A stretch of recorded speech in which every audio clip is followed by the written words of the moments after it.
Hey guys, this week, since we're not with you, this video is going to focus on requirements because it's the first step in the process to get everything right. And so we need to talk about those for a little bit and make sure you understand all of them. So there's actually there's 4 categories, I forgot one, of requirements that we're going to talk about. And there's little segments of videos that are going to help you do each one of those with you. So the first ones are the project requirements. Those are the ones that we gave you, like the 5 kilograms of mass, the volume, the no harm, those kinds of things, being autonomous.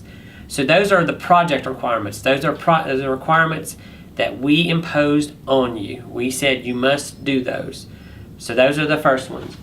The second one are some functional requirements. These are requirements that your payload must do. These are functions, they're verbs.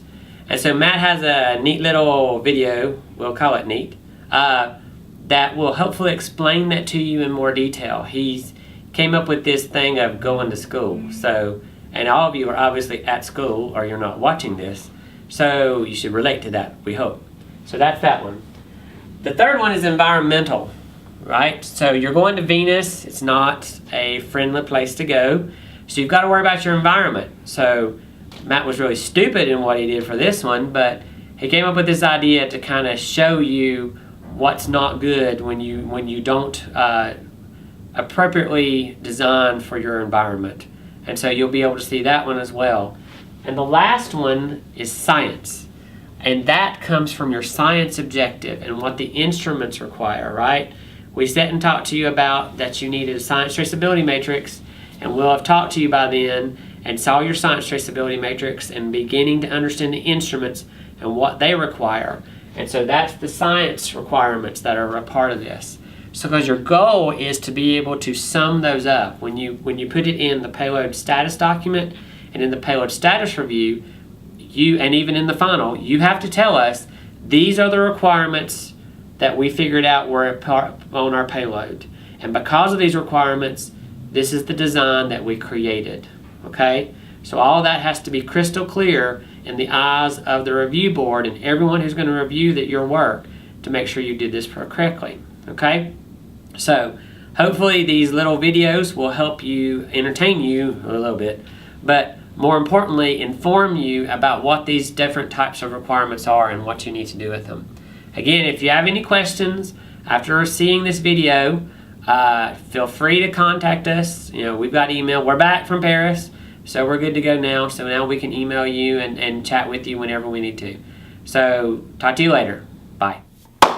Hey gang, just like PJ was saying, this is the requirements lesson of InSPIRESS, and the requirements, there's 4 major components. There's project, functional, environmental, and science. The project requirements really trickle down the other 3 categories. And most of the project requirements you can find in the beginning of the book, like on page 2 in your InSPIRESS notebook.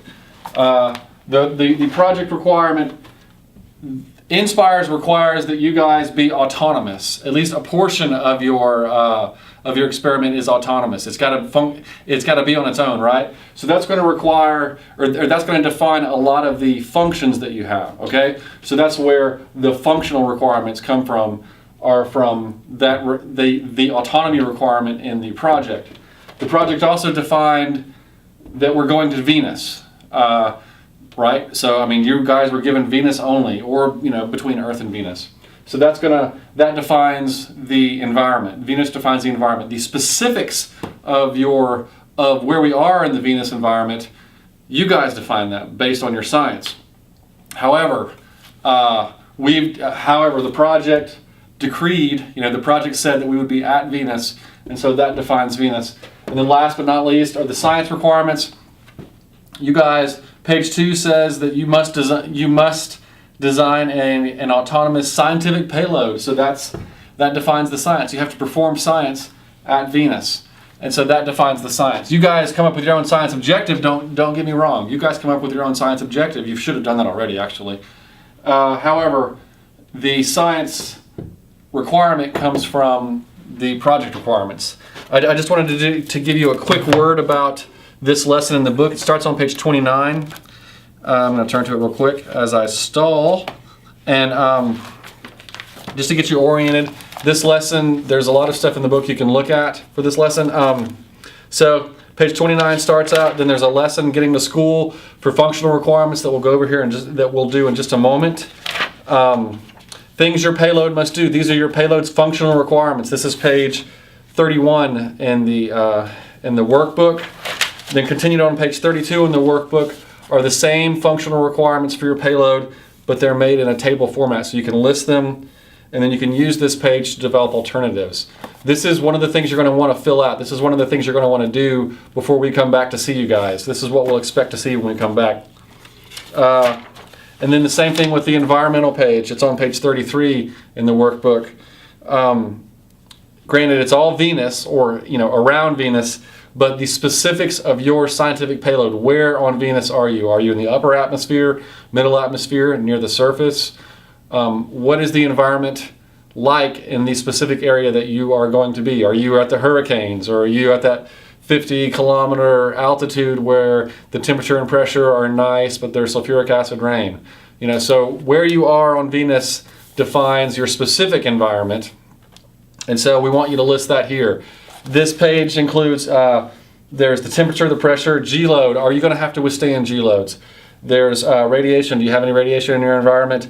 Chemistry means, are you in the part of the atmosphere that has the sulfuric acid layer? Basically that's what the chemistry column refers to. And then wind. That means, is there, what's the wind speed like in your area? Is there wind in your area? What do you have to deal with as far as wind and stuff like that? If you're in the hurricane, there's a lot of wind. If you're not in the hurricane, there still might be some wind. So, but you want to list your environmental requirements out. Knowing your environment is very important. It's one of the most important things you can. It's one of the most important things you'll do this semester. All of this stuff is important, actually. But we want you to use this page. You need to know your environmental requirements in order to move forward, in order to design to accommodate for that environment. Lastly, page 34, we've given you some support equipment. You'll use these. You'll use the support equipment with your functional requirements. These things will help to accomplish many of your functions. On page 34, this page is new for this semester. It's to help you guys out a little bit so that you don't have to do all the legwork. You can turn to this page and find some resources, find the transmitter or the receiver, the processor, stuff like that, batteries, antennas. You can look on this page. And then the last page of this section is page 35. It is the for next time, and we'll go over that in just a few minutes after you watch the other videos. But I just wanted to get you oriented to this lesson in the book so that you know where to look for things. And there's also a good resource on the InSPIRESS downloads page. Go there and get the requirements checklist. You're going to want to get the checklist. We're trying to do several checklists this semester. The first one's going to be the requirements checklist, and the intent of this checklist is to help you guys. It's just going to ask you a bunch of questions, and you try to answer the questions as best as you know how. But this checklist is supposed to help you determine your project functional, environmental, and science requirements. Most of your science requirements, by the way, you've already done. They should have been done on page 24 and 25 in your science traceability matrix and in your instrument table. So those basically are your science requirements. Your instruments are going to have requirements. This is page 25 in the InSPIRESS notebook. You should have done this already. This is the instrument table. These instruments have requirements, and those are your science requirements there. But use the checklist online. Use the use the workbook. Write as much as you can in there for your notes and stuff like that, so that this workbook and the checklist online, they're meant to help you get through this stuff so that you have a resource for later. Anyway, so we're going to have a few more videos about functional and environmental requirements, and then we'll come back and we'll talk about what's next. Thanks.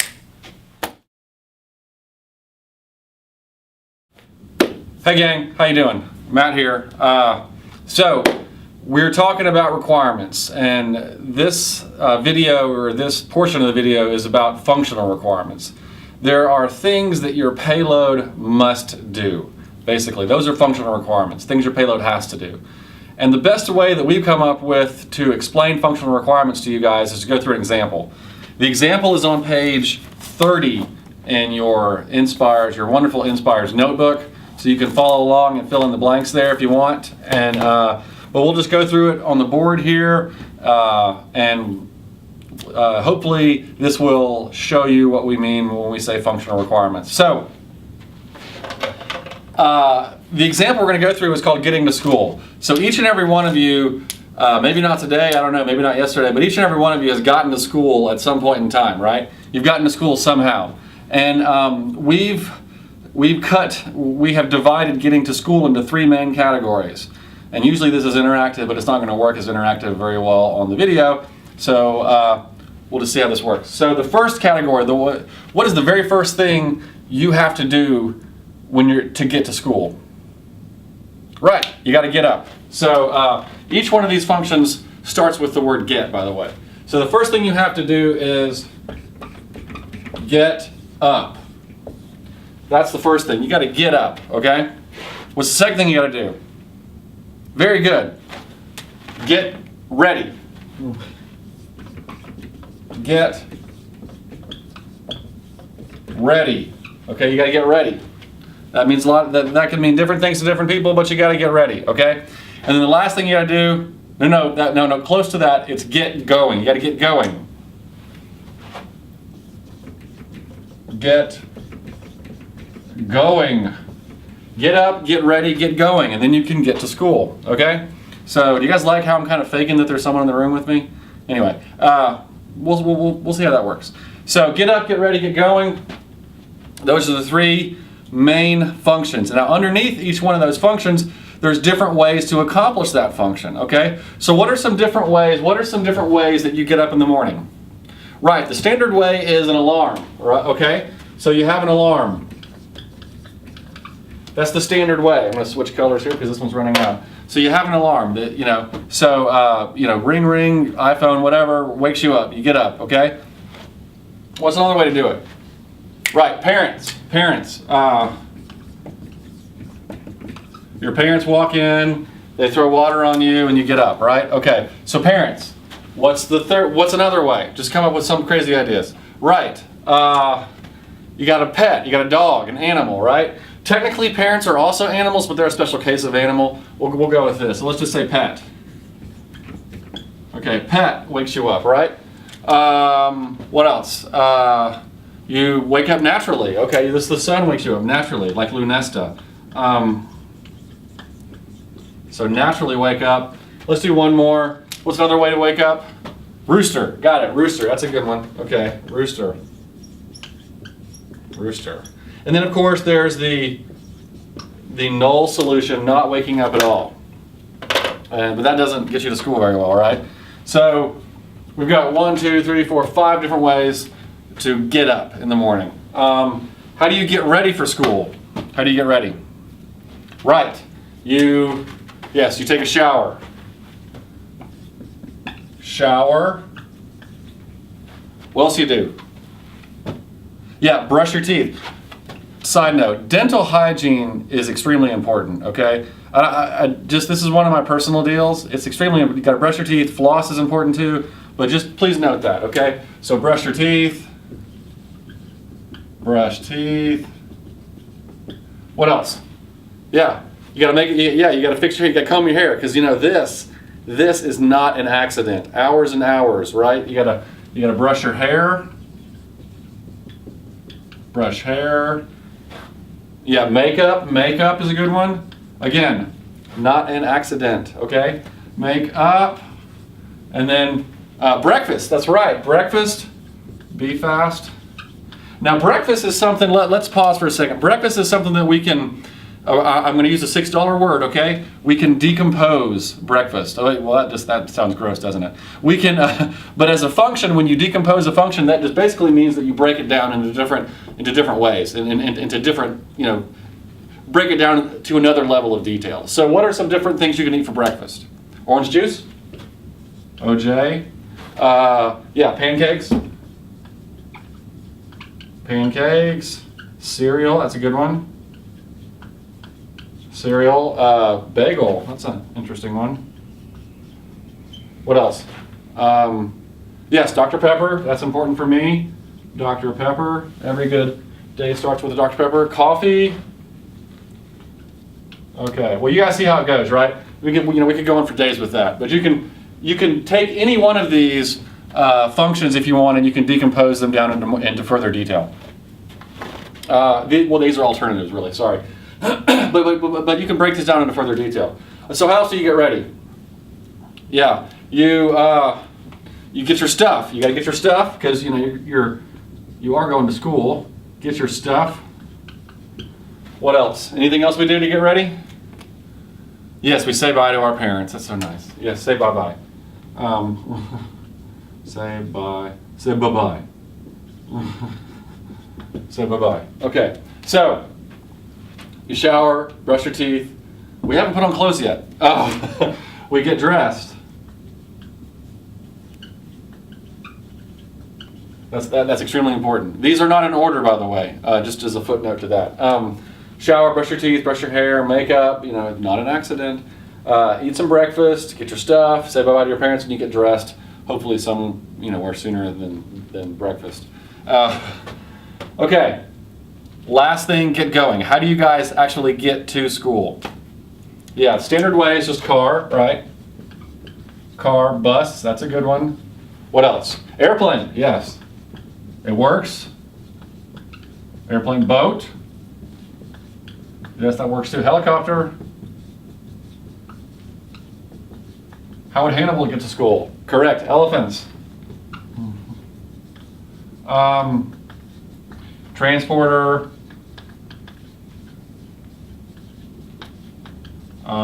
What else? Teleporter. Portal. Yeah. Okay. Well, you guys get the gist, right? You see how this is going. Last one, motorcycle. Back to reality. Okay, so these are different ways that you can get going to school, right? So we got 1, 2, 3, 4, 5, 6, 7, 8, 9, something. We have enough, okay? So how does this work? So different ways to get to school. So what we do is we go back. So let's just say the standard morning. The standard morning for you guys is your alarm goes off. You wake up. You get up with your alarm. You get up and you shower. You brush your teeth. You brush your hair. Not an accident. Makeup. You put some clothes on. You have some OJ and some pancakes and some Dr. Pepper. You get your stuff. You say bye to your parents. And then you jump in a car and you are at school. Boom. And you're looking sweet and you're ready to go. That's a standard way to do it, right? That's 90% of what people in the room right now, probably 90%. Or you took a bus or something like that, right? So standard way to get to school. There are other ways to get to school because our science objective, our requirement was to get to school. We didn't say how we had to get to school. We didn't say anything else. We just said get to school, right? So there's other alternatives, other ways to accomplish this, right? See, right now what I'm doing is I'm coming up with alternative designs, alternatives to accomplish our science objective, right? Our science objective is to get to school. Our science objective, you guys following this? Our science objective is to get to school. And I'm coming up with different alternatives to get to school based on the alternatives for the different functions that we have. So we have get to school as our main objective. We have the main functions underneath that, and then we have alternatives for those functions, and we put those alternatives together and come up with a grand alternative to get to school. See how this works? Okay, so what's another way to get to school? Okay, yes, your dog jumps on your bed, wakes you up. I don't know about you guys, my dogs have a very difficult time telling time. They're terrible at it. They get the second hand and the minute hand, they're atrocious. My dogs are terrible. So I'm assuming your dogs are the same way. So you got 10 minutes to get to get to school. So you wake up and you go, oh, Fido, you woke me up too late. And Fido's like, roar. And so you get up, you grab a bagel on the way out.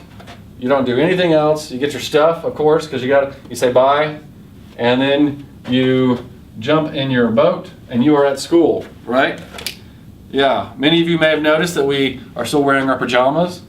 You know, we did not get dressed. We're still wearing our pajamas. We smell bad. Our teeth are atrocious, which is very bad, by the way. Let's go ahead and brush our teeth. Let's do that. Okay, so we brushed our teeth because dental hygiene is extremely important.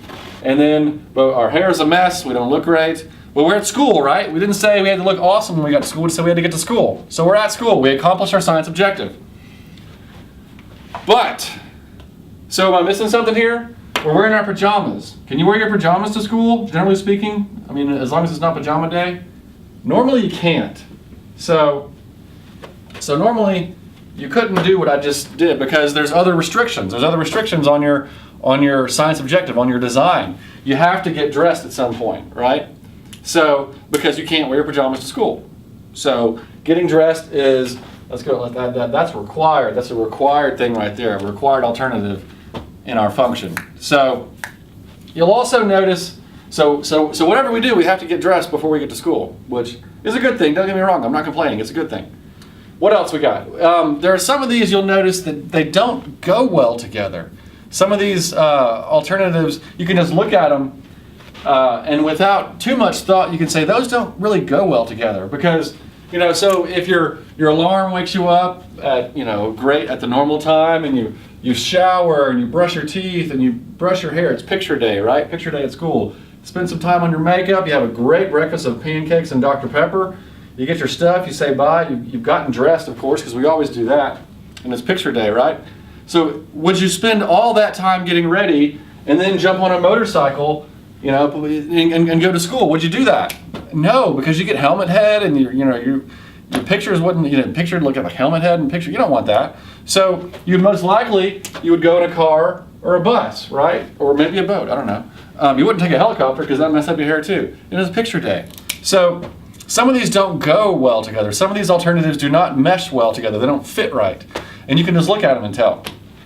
And some of them seem to go better, some of the alternatives seem to work better together. And that's what you're going to end up having with your payload design. You're going to be listing, you're going to have alternatives. You're going to list alternatives for the functions. And you're going to start to notice that some of the alternatives don't work well together just by looking at them. And there's no calculations involved. It's just looking at them and saying, those two things would not work well together for these reasons. And you list those reasons. You don't have to have math behind it or physics behind it, but you need to have some logic behind it. So there are some alternatives that don't work well together. Okay, but that's what you want to do.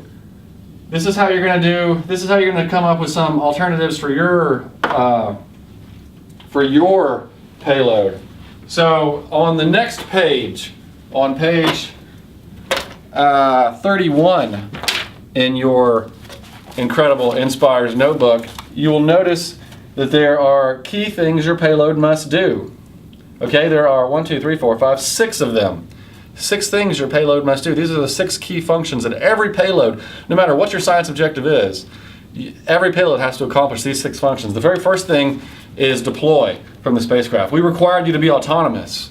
That was one of the project requirements on you. And so you have to deploy from the spacecraft. Now how you deploy depends on you. You could use a spring to deploy. You could use, we haven't talked about this much, but each of the UAH spacecraft, each of the UAH elements has high pressure helium on board. And you can use this helium like a gas gun or like a t-shirt cannon and go poof, just push you off the vehicle.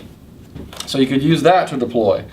We'll talk about this more, but you can use the high pressure helium to push you away from the vehicle if you like. Or you could just fall off the vehicle if you are in a gravity environment. You can't do that if you're in orbit. We'll talk about that next time. So what else? We have take measurements. That's one of your functions that you have to accomplish, that your payload, it's there to do science. And this is the do science. You got to take the measurements. You actually have to do the science, right? That's one of the functions you have to perform. You have to collect the data. Now, the alternatives to take the measurements are up to you guys. You have to figure that out depending on what measurements you're taking. If you're taking a temperature reading, you could use a thermocouple. If you're taking a pressure reading, you could use a pressure transducer. Those types of things. You guys come up with those things on your own based on the science videos that we had earlier. Everyone has to collect the data. You're gonna your payload, or your instruments rather, are going to produce data when they take the measurement, so that means you have to collect the data. What do you collect the data with? What do you usually collect data with? That's right, some sort of flash memory. This is a thumb drive I keep in my pocket a lot. But flash memory, that's what you can keep your data on. Most payloads do that, flash memory. I wouldn't put it on like a piece of paper or anything because you have nothing there to write it with. But most data will be collected on flash memory. You have to send the data. How do you send the data? Just to give you a tip on that one, most payloads send data using a transmitter and an antenna, like we send on Earth, like your phone. Inside your phone, there is it's called a transceiver in your phone because it sends and receives.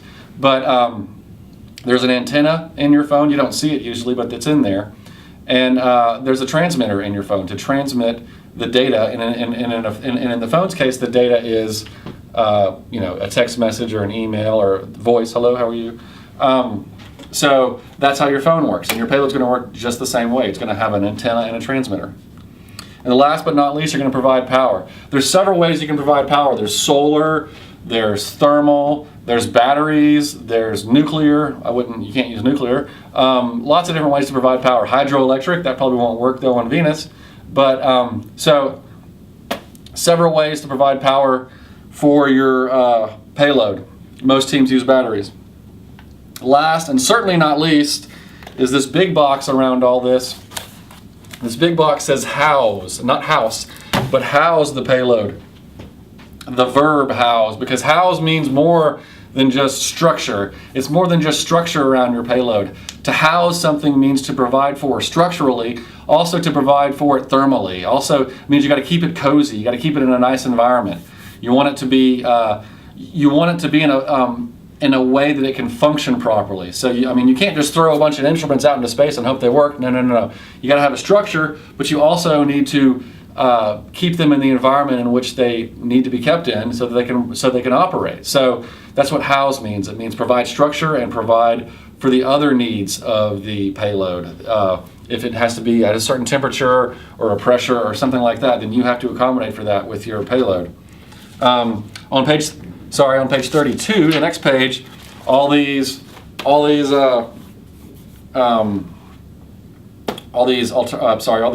are written out, and you can put the alternatives underneath, just like we did with this. The main function's written out, alternatives are underneath.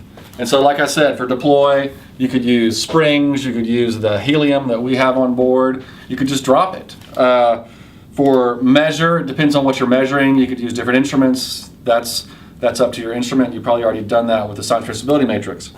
Collecting data, flash memory, hard drive, stuff like that. I wouldn't use an abacus or a piece of paper. That's not a good idea.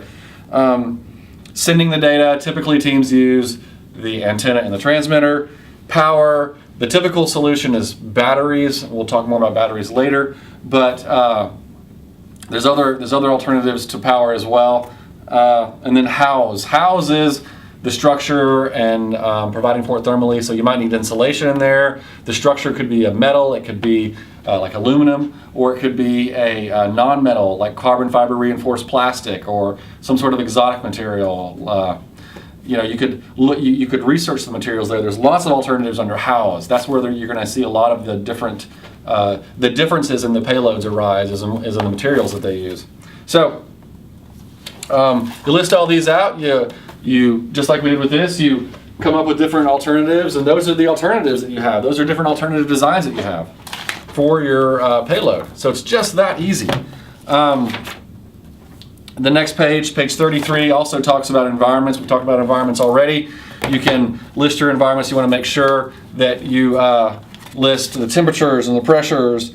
What's the G load in that environment? What's the radiation, the chemistry, and the wind speed in those environments? You need to make sure you list those. Last but not least, on page 34, there's a page that lists some support equipment. Many of the things that I talked about for the functional alternatives, many of the things that I talk about for the payload functions, like your transmitter. Oh, by the way, to collect data, you also need a processor. You need a CPU. Sorry, I omitted that earlier. But to collect data, you can't just, your USB drive cannot work by itself, can it? It doesn't have, it needs a brain. There has to be something, a computer that says, put this here, put this here. So as as the data is being collected, there has to be a brain, a CPU, a computer, or something like that, to put the data in the proper place on the thumb drive or on the storage device. So, but on page 34, I've got some examples of support equipment listed there. There's a computer, there's transmitters and receivers, there's an antenna, there's batteries also. Those are different things that you guys could use. We call those support equipment because they're not science instruments, but it's important to list those as well. You can list those in a table very similar to your science instrument table, but you want to have a separate table for those because they're not instruments, they're support equipment. You can put it in a table just like the science instrument table though if you want. So, that's it for functions, and let us know if you have any questions. I hope you got to school this morning okay, and we'll talk to you later. Thanks. Bye-bye.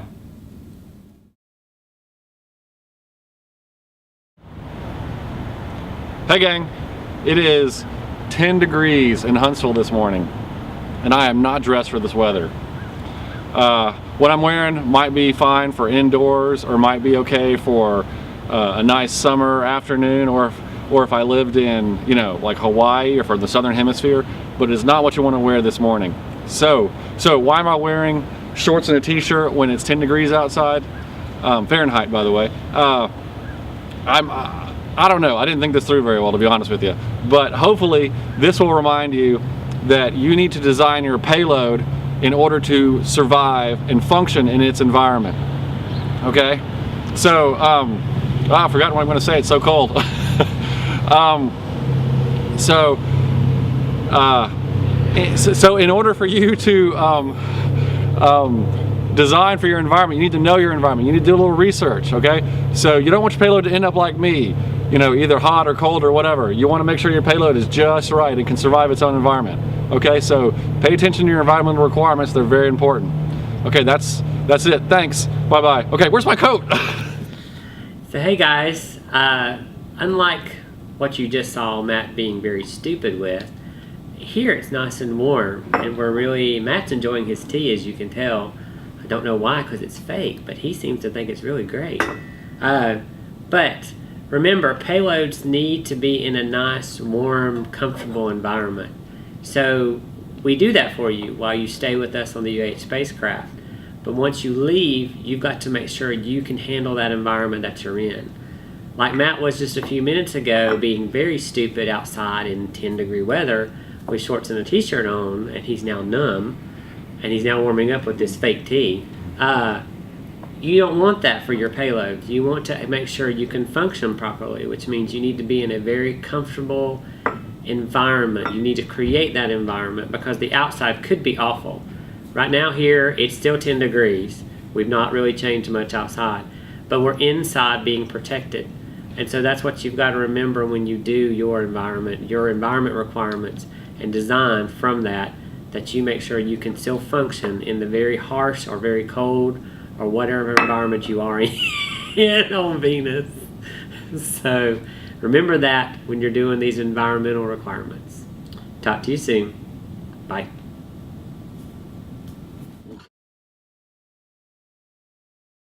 And we're back. Okay, so you've watched all the videos on functional and environmental requirements. So what's next? Basically, you're going to write all this stuff down. We want you to go through page 32, list your functional requirements for your payload.